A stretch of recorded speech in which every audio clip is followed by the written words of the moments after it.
태양광 발전소 운영하시는 분들 모두 주목해 주세요. 한국전기안전공사, 바로 캐스코에서 정말 반가운 소식을 내놨습니다. 바로 이 재검사 기한에 대한 건데요. 이게 어떻게 바뀌는지 제가 지금부터 쉽고 명확하게 설명해 드릴게요. 우리 태양광 발전소 정기검사 꼭 받아야 하잖아요. 근데 이게 꼭 필요한 건 알지만 가끔 정말 골치 아픈 상황이 생길 때가 있어요. 특히 검사에서 땡 하고 불합격 통보를 받았을 때 말이죠. 어떤 어려움이 있는지 한번 같이 볼까요?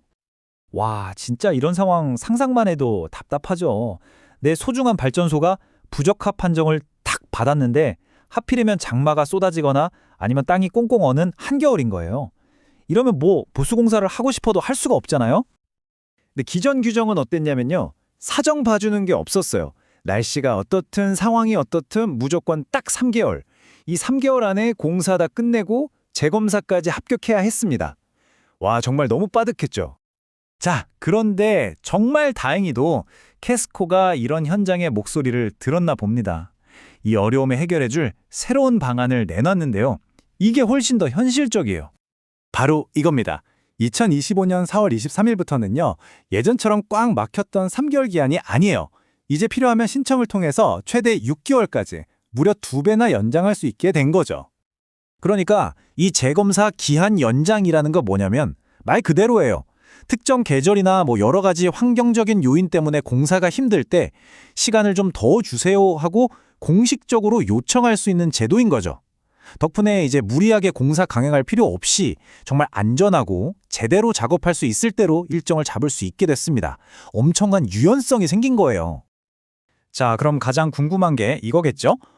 그럼 나도 연장 신청할 수 있는 건가? 이 새로운 규정이 정확히 어떤 경우에 적용되는지 그 자격 요건을 확실하게 짚고 넘어가야 합니다. 자, 한번 체크해 보세요. 일단 내 설비가 부적합 판정을 받은 게 첫 번째 조건이고요. 두 번째, 보수 공사를 해야 하는데 계절적인 요인 때문에 힘든 경우예요. 예를 들면 추운 겨울철, 그러니까 12월에서 2월 사이, 아니면 비가 억수같이 오는 장마철, 6월에서 8월 사이 같은 때요. 또 현장 접근 자체가 너무 어렵다거나 공사 규모가 너무 커서 시간이 더 필요한 경우도 해당됩니다.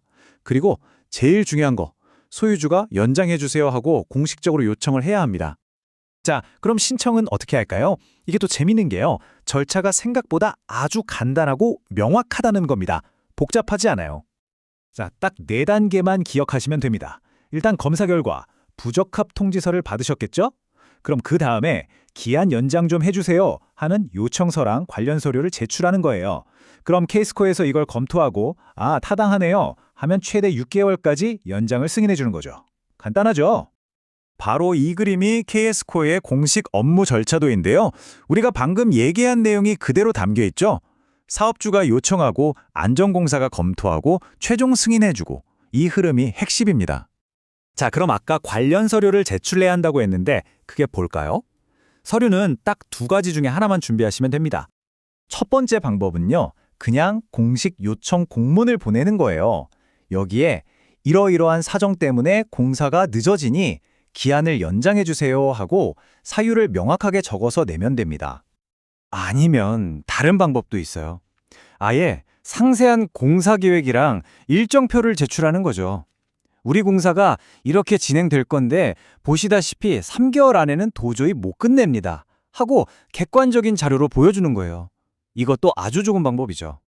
자, 지금까지 쭉 살펴봤는데요. 그럼 이 변화가 우리 같은 설비 소유주나 운영자한테 구체적으로 어떤 의미가 있는지 핵심만 딱딱 짚어서 정리해 드릴게요. 핵심은 이거예요. 예전에는 궂은 날씨 같은 어쩔 수 없는 상황에도 3개월 안에 어떻게든 해야 한다는 압박이 엄청났잖아요. 근데 이제는 최대 6개월까지 시간을 벌 수 있는 공식적인 방법이 생긴 겁니다. 그러니까 더 이상 발 동동 구를 필요 없이 훨씬 안전하고 꼼꼼하게 설비를 관리할 수 있게 된 거죠. 압박감은 줄고 안전은 올라가고 정말 중요한 변화입니다. 결국 이번 변화는 우리에게 더 많은 선택권과 관리 권한을 준 거라고 볼 수 있어요. 여러분은 이 새로운 유연성을 어떻게 활용해서 내 발전소를 더 안전하고 효율적으로 관리해 나가실 건가요? 앞으로의 장기적인 유지보수 계획에 이 부분을 한번 잘 녹여보시면 정말 좋을 것 같습니다.